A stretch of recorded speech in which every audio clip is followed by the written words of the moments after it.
We could be close to the actual treasure. If there's anything to be found in the shaft, it might be there. A massive discovery was just made deep inside the Oak Island money pit that throws away all theories made until now.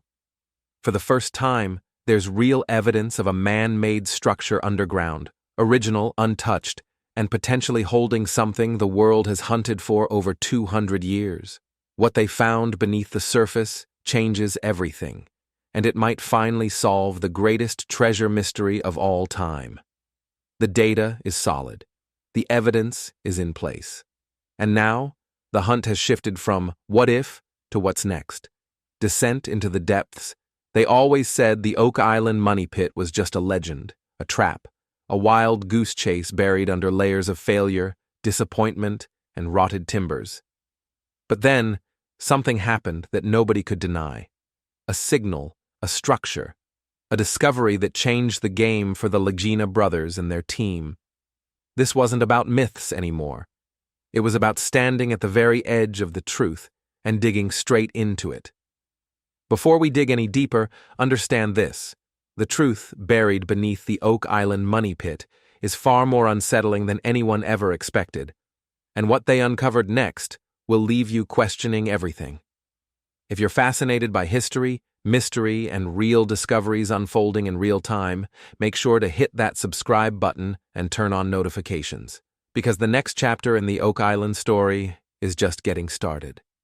What began as another early morning on the island felt different. The hum of heavy machines mixed with the sharp clank of the hammer grab as it worked its way deeper into the garden shaft.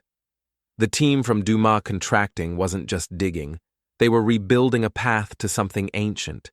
They were burrowing into a story that had swallowed treasure hunters for more than 200 years. And the signs said they were close.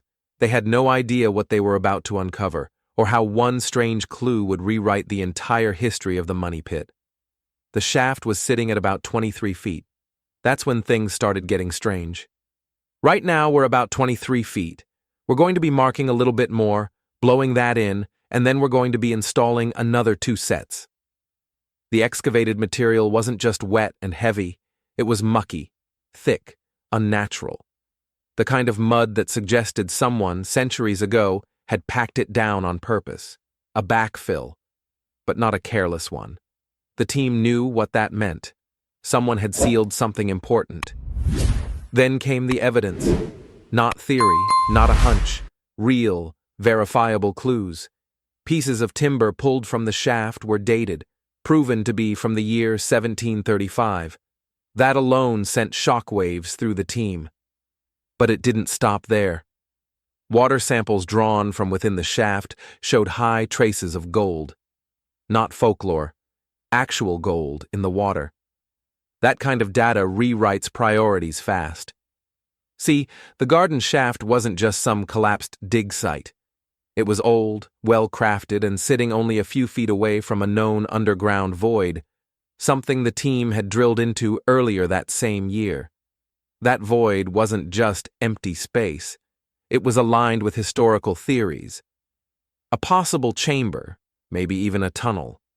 Suddenly, the shaft wasn't just part of the search. It might be the heart of it. Marty Lagina said it himself. What lay beneath the garden shaft could be the original money pit, or it could sit just beside it, the closest man-made link to the truth they'd ever touched. There are some pretty concrete signs that say this might be the original money pit, or it could be right next to it. It wasn't just about digging anymore. It was about going in, going down deep, and that's what they did. Reinforced with new 8-foot sets, the shaft's reconstruction climbed deeper toward a total planned depth of 80 feet. And for the first time in Oak Island's modern history, they weren't just guessing from the surface. They had a plan to go inside, to explore from within. Enter the Inductance Spectrum 120 camera, a sleek cylindrical tool that could see in the dark, pan in every direction, and zoom into shadows no eye could see. It dropped into the shaft like a submarine into a forgotten sea. The camera showed what the men couldn't: tight spaces, preserved walls, and glistening moisture that hinted at movement. activity, something waiting. Scott Barlow stared at the live feed with a stunned look. The area was smaller than expected, more confined, more deliberate. The tightness wasn't accidental. It was engineered.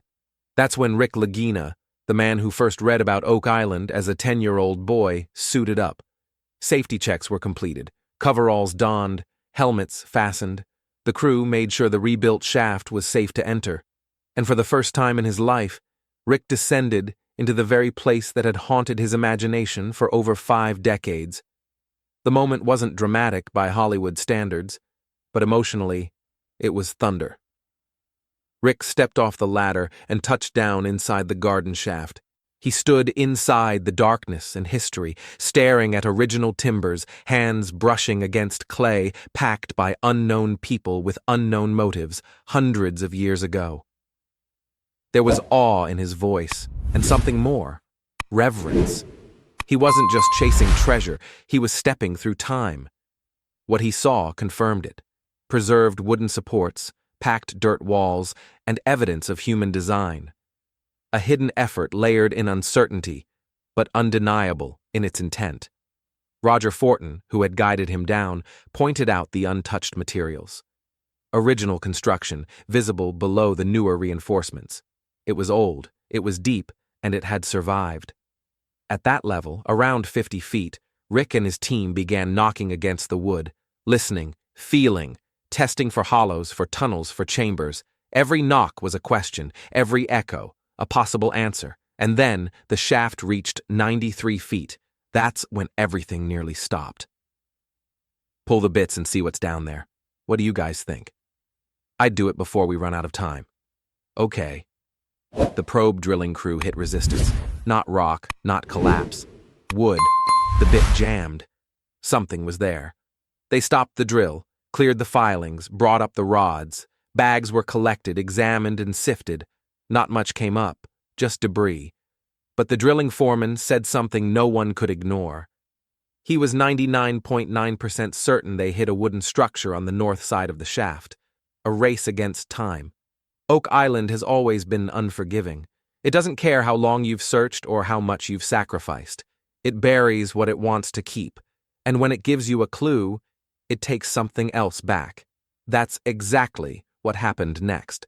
Just when the team had something real, something measurable, detectable, they were told to stop. Time had run out. The permits to dig deeper weren't in place. The season was ending. The shaft could not be extended further, not without risking lives and the entire future of the project, and that's what made this moment almost unbearable. They had the signal, they had the tech, but they couldn't break through, not yet. The team was frozen at the edge of discovery. Rick stood there, scanning the bottom of the garden shaft, Gary's detector still chirping in his mind. That one unmistakable tone, screaming possibility. He had waited his entire life for that sound. Now it echoed through his thoughts with one cruel message: you're too late. But Oak Island doesn't just taunt. It dares. If they couldn't go deeper, they had to get smarter, and that's when the brothers took a different kind of step, not down but inward.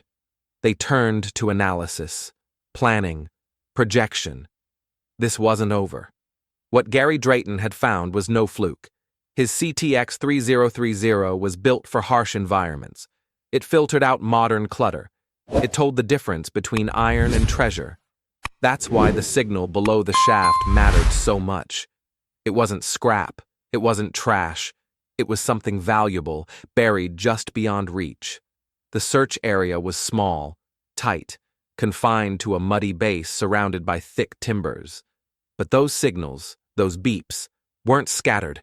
They were focused, clustered in one place, which meant something was there. The team's options were now limited, but the clues weren't. They re-examined water samples taken near the same level where the hit occurred, high traces of gold and silver. That wasn't wishful thinking. That was lab-tested evidence. And it wasn't from the outside world. It was coming from somewhere below. Something was leaching metal into the groundwater. Not flakes, not dust, solid concentrations. Now combine that with the wood the drill had struck earlier, the same drill that was supposed to breach a tunnel running westward toward a place they called the Baby Blob, a zone marked by previous scans as a potential treasure chamber. That tunnel was there. The drill confirmed it.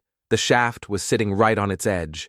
They had missed the entry by inches, so now a new plan was taking shape. Well, where does Mukba's treasure, mate? Yeah, we'll see what's down there, mate. Rick and Marty returned to the shaft one final time that season, not with tools, but with intent. They suited up, climbed down, and stood on history's edge one more time. It was cold, wet, powerful. They looked around the base of the shaft, not as searchers anymore, but as witnesses. They weren't guessing, they were confirming. The timbers underfoot were original, centuries old. The structural preservation down there was shocking, like time had slowed, sealed in mud and silence. Rick reached out and tapped the wood walls, hollow. Not everywhere, just in spots, but enough to raise their pulses. They knocked again, harder. Same result. There were gaps behind the shaft, spaces that weren't part of the dig. Natural voids don't echo like that. This was made, designed, built.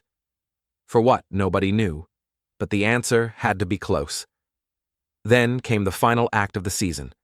Gary Drayton descended once more, into the garden shaft, this time with the entire team watching. Everyone knew this was their last chance, at least until next spring. The tension was palpable. Gary's detector swept slowly, deliberately. Then it beeped, again. Same spot, same signal, a non-ferrous hit, metallic, stable, solid. It could be gold, it could be silver, maybe even both. But there was no way to dig. Not yet, not safely. Emotion filled the shaft like the damp air that clung to the timbers. Gary stood beside Rick and Marty, surrounded by packed mud and beams older than memory, the detector humming softly in his hand. They were standing not just underground, but beneath the surface of the known world beyond the map. Oak Island doesn't forget. It waits, it challenges, and when it finally gives up a piece of itself, it asks for something in return: time, sweat, or sanity. The garden shaft had transformed. It wasn't just an access point. It was a wound in the island's surface, a portal where the past had begun to bleed through. And the signals coming from below weren't fading. Gary Drayton's CTX 3030 wasn't a casual tool. It was finely calibrated, designed to tune out false positives and surface clutter. So when it chirped at the base of the shaft, it meant something real, something deep, something old.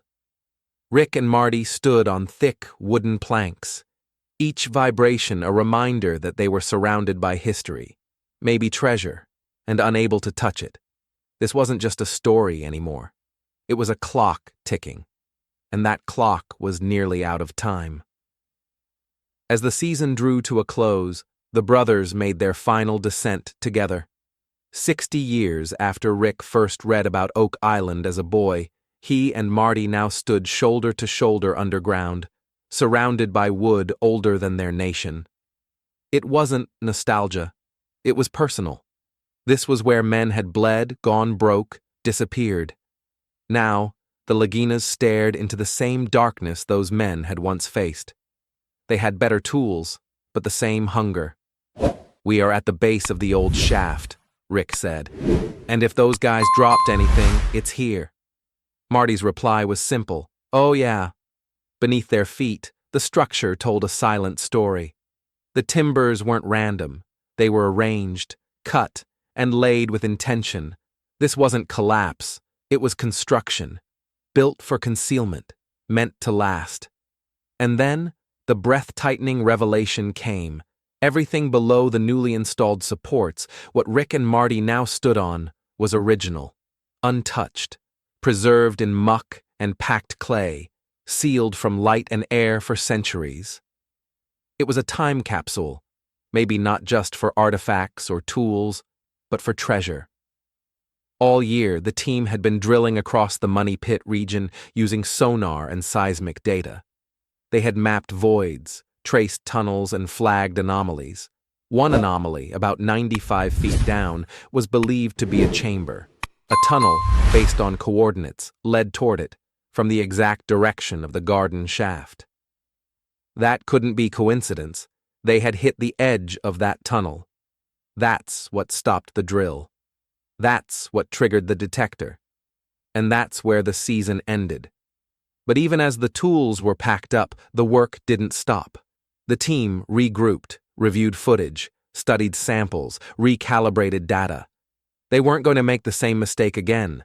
This time, they wouldn't drill near the tunnel. They would drill into it. And that meant preparing now, while the ground was frozen and the permits pending. This wasn't a pause. It was a build-up. Because that single target beneath the shaft wasn't alone. Further scans showed multiple metallic zones, traces of gold, not only in the water, but embedded in the surrounding soil. The team called it a gold signature, and it was concentrated, not random. That suggested containment, storage, not something natural. It was enough to reignite every theory, from the Templar Knights to Spanish galleons to hidden Masonic vaults. But to the team, the names didn't matter. The facts did. And the facts all pointed to one place. The garden shaft was no longer just an exploration point. It had become a launch pad. When the Dumas team left the island for winter, they didn't leave behind tools. They left behind the most advanced underground infrastructure Oak Island had ever seen. A stabilized shaft, reinforced to 80 feet, ready to breach sideways into nearby chambers. "We're done for today. Everybody's cold. Put this ladder back up. Let's get out of here," someone said. But this wasn't the end. It was a pause. Because when spring came, they wouldn't start over. They would resume. Every beam, every support, every inch of progress was left intact, waiting, like the island itself. They were now at the threshold of truth. Everything had built to this. Decades of digging, centuries of obsession. And now, the clues weren't etched in legend or lost in whispers. They were beneath the very boots of the team standing in that shaft, closer than anyone in Oak Island's modern history had ever come. That shadowy outline caught by the camera, it wasn't just an image. It was a promise, a crafted, concealed, preserved object waiting just beyond reach, buried beneath rotting time and heavy muck. The question wasn't if something was down there. The question was what? And what would happen when it finally saw the light of day? But Oak Island doesn't yield its secrets without a test. As the final days of the season slipped away, legal limits, weather conditions, and safety protocols forced the team to shut down operations. Time, always time, had the final word. So they walked away. But this time, not in defeat, not empty-handed. They had the shaft, they had the signal, they had the wood, they had the gold, and they had that unmistakable box-like shadow beneath their feet. There had been other years where they paused with frustration, but this year they paused with fire, and as winter closed in, they didn't rest. They prepared. Because next time, the garden shaft wouldn't just be a site. It would be a battlefield. The garden shaft would become the launch point for a full subterranean assault. Plans were made to probe deeper, to drill directly into the suspected box-shaped anomaly. Gary Drayton's CTX 3030 detector would be upgraded with water-capable coils. If there were metals, precious ones, they would not be missed again. And for the first time, the team wasn't working in scattered directions across the island. The search had finally focused itself, like a laser. Everything now pointed back to one critical location, the base of the garden shaft. Every map, every reading, every sample led to that same spot. All roads, quite literally, led down. Even Marty, who had always leaned more toward practical engineering than romantic ideas of buried treasure, acknowledged it. The data no longer lied, he said. There was something deliberate beneath the shaft, something planned, something built, something hidden, and now, for the first time, they had the tools to expose it. The new plan involved drilling horizontally from within the shaft at strategic depths, at 55 feet, where water samples had revealed high gold content, at 93 feet, where the drill had struck wood, and at 100 feet, just beyond where a shadowy rectangular object sat preserved in the mud. These boreholes wouldn't just search blindly, they would see. Equipped with fiber optic cameras and robotic probes, the operation was evolving. It would no longer simply dig, it would explore. This wasn't about guesses anymore. It was reconnaissance. A deep, methodical operation designed to run not just vertically, but sideways, creating a network of eyes beneath the ground. Their mission: to scan for cavities, to detect artifacts, to find evidence of man-made engineering. The objective wasn't just to locate, it was to confirm. They had entered the verification phase of the world's most famous treasure hunt. And then, something unexpected changed the game even further. That modest 5-page application the team had submitted, that was where the new chapter began. After decades of effort, the Canadian authorities, recognizing both the scale and the historical significance of the data and the shaft reconstruction, granted provisional permissions for advanced underground investigation. In real terms, that meant the team wouldn't have to wait another full season to resume. They could begin groundwork as soon as the island thawed. For Rick, this was more than just good news. It was a green light. He immediately began assembling the core team: Dumas drillers, scanning specialists, geologists, and artifact experts. This time, the shaft wouldn't simply be explored. It would be logged, scanned, filmed, and analyzed in real time. Nothing would go undocumented. The team also ensured that the right voices were heard. Local First Nations groups were brought in and consulted to ensure that cultural and historical sensitivities were respected. Because now, more than ever, the team understood. This wasn't just about treasure anymore. This was about history. And if that rectangular outline turned out to be a box, a man-made container, then the implications would be enormous. Not just for Oak Island folklore, but for global archaeology and historical understanding. The final war room meeting of the year carried a very different tone. It wasn't somber, it wasn't even reflective, it was electric. Rick stood up and spoke, not about endings, but about chapters. He reminded the team that the story didn't begin with them, but it just might end with them. Could this finally be the moment Oak Island gives up its greatest secret? Or will the garden shaft's next chapter reveal something even bigger, something the world isn't ready for?